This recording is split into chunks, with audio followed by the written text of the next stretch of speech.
চশমা museum, a house of world class, জলট্যাক মোড়, বহরমপুর মডার্ন হোটেলের সামনে। খড়গ্রাম থানার মারগ্রাম এলাকায় ফ্রেন্ডস ইউনিয়ন ক্লাবের রক্তদান শিবির অনুষ্ঠিত হল জঙ্গিপুর সাংগঠনিক জেলা যুব মোর্চার উদ্যোগে ও খড়গ্রাম ব্লক 2 নম্বর যুব মোর্চার সহযোগিতায়। এই রক্তদানে উপস্থিত ছিলেন খড়গ্রাম বিধানসভার বিধায়িকা মিতালি মাল, 2 নম্বর মণ্ডল সভাপতি তাপস পাল, 3 নম্বর মণ্ডল সভাপতি মিঠুন ঘোষ, এছাড়াও যুব মোর্চার সভাপতি ও বিভিন্ন বিশিষ্ট ব্যক্তিবর্গরা। যারা উপস্থিত রয়েছেন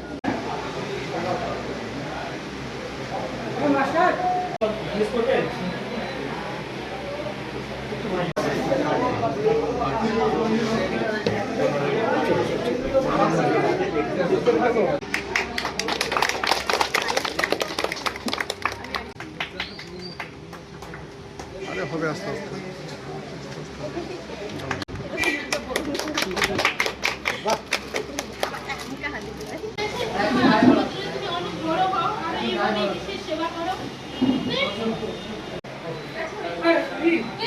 আপনারা ভালোভাবে কাজ করুন।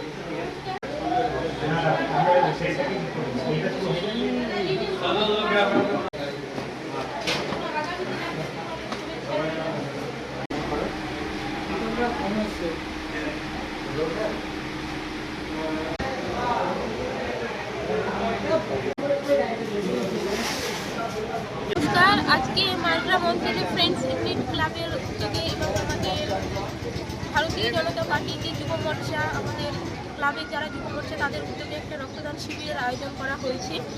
তো আমি এক্ষেত্রে এটাই বলবো, সকলকে জানাই এইরকম একটা মহৎ উদ্যোগের জন্য সকলকে জানাই অসংখ্য ধন্যবাদ। আর এটা আমরা সকলেই জানি যে রক্তদান হচ্ছে মহৎ দান। রক্তদানের মতন কোনো অমূল্য কিছু কোনো কাজ হতেই পারে না।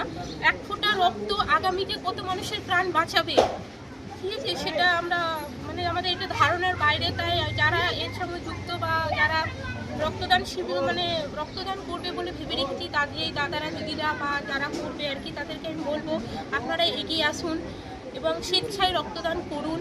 আপনাদের যদি আমি এখানে থাকবো না, চলে যাব, তো তাদের সঙ্গে হয়তো আমার সাক্ষাৎ হবে না। তা তাদেরকে আমি আগে থেকেই জানাই অনেক অনেক গৌরব, অভিনন্দন, শুভেচ্ছা তাদের এই মহৎ কাজের জন্য।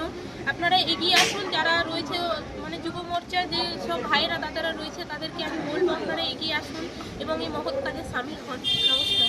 দিলাম কারণ অনেকদিন ধরে ইচ্ছা ছিল যে এখন হয়েছে বা ডাক্তারের এমন অভাব, আবার রক্তেরও খুব অভাব হচ্ছে, বা রক্তের এমন যা দাম বেড়ে গেছে এখন, যা গরিব মানুষদেরকে নিতে অনেক অসুবিধা, তারা কিনতে পারছে, অনেক সময় পারছে না। অনেক রোগী রক্তের অভাবে মারাও যাচ্ছে। আমি যদি সেখান থেকে একটু সাহায্য করতে পারি, সেটাই আমার কাছে অনেকটা গর্বের বিষয় হবে। আমি যেটুকু সাহায্য করতে পারি সেটুকু করবো অবশ্যই। ক্লাস 12 পড়ি, রওনা রক্ত সংস্থান কলকাতা। আমার নাম শুভম রাজ।